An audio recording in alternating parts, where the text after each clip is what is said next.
Deal na tayo? Yes, sir. Deal. Thank you very much po. Thank you very much. Peace. Alright guys, araw na naman ng pagpapala.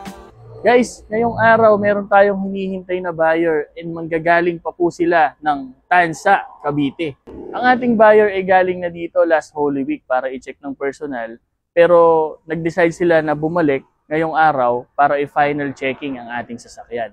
Ipakita lang natin ng isang mabilis. Guys, ito po ang ating 2015 Fortuner G Automatic. Sobrang kinis po niya. Everything is original. Ang exterior po niya ay very presentable. Almost zero dent and zero scratches.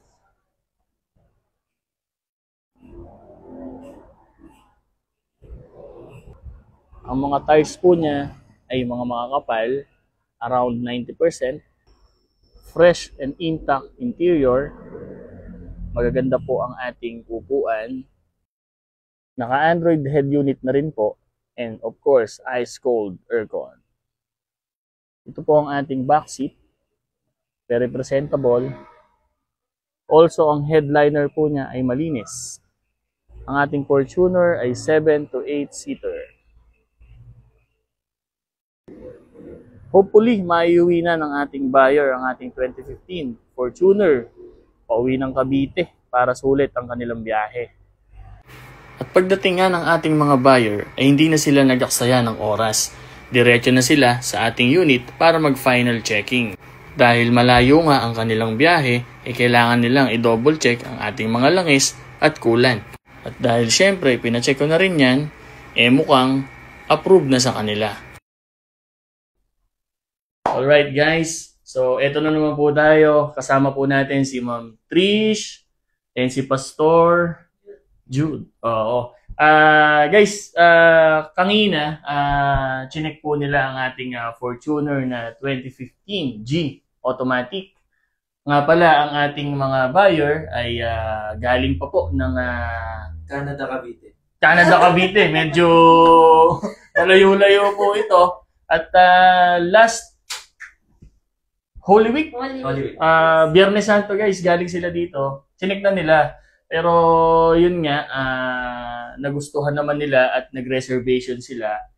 Ngayong araw na to ang naging schedule ng pag-release nila.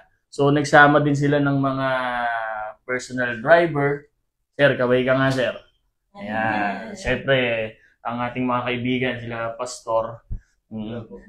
Nag-final checking sila and then medyo tingin ko mukhang nakapasa naman tayo. Hingi sana po kami, Pastor, ma'am, ng feedback. Ano po ba ang masasabi nyo sa ating unit at siyempre sa car cabs na rin?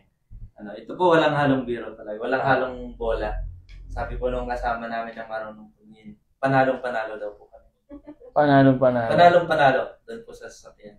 At saka, siyempre, doon din po sa sa may-ari. Sa may-ari. Ikaw naman, ma'am. Kamusta? Satisfied ba tayo? Yes, very smooth po yung usapan, maayos. Kahit from Cavite kami, talagang pinush namin po sa kanilang mukha kasi tiwala po, ang daming nagre-recommend na friends. Kaya sabi namin, might as well. Siyempre, di po biro yung nilalabas na pera, di ba? So, dapat sa nagkakatiwalaan.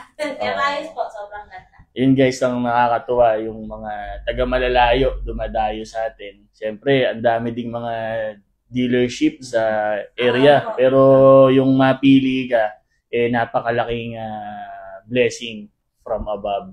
So, hopefully po, itong sasakyan na kukuhanin nyo, magsilbing blessing sa family nyo, sa church nyo, at lagi sana kayong ingatan. If ever naman po na may mga questions kayo or kung meron kayong gustong malaman, may maitutulong tayo, nandito lang po kami. Contact lang kayo. So, paano po, Pastor, ma'am? Deal na tayo? Yes, sir. Deal. Thank you very much po. Thank you very much. Peace.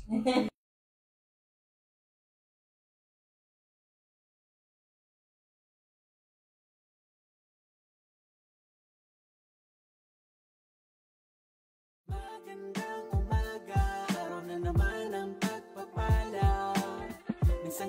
sa sarili yan, tumakas sa mundo at makagala. Kasama pang barkada, pamilya tunay kami, all goods na. Kaya good vibes lang.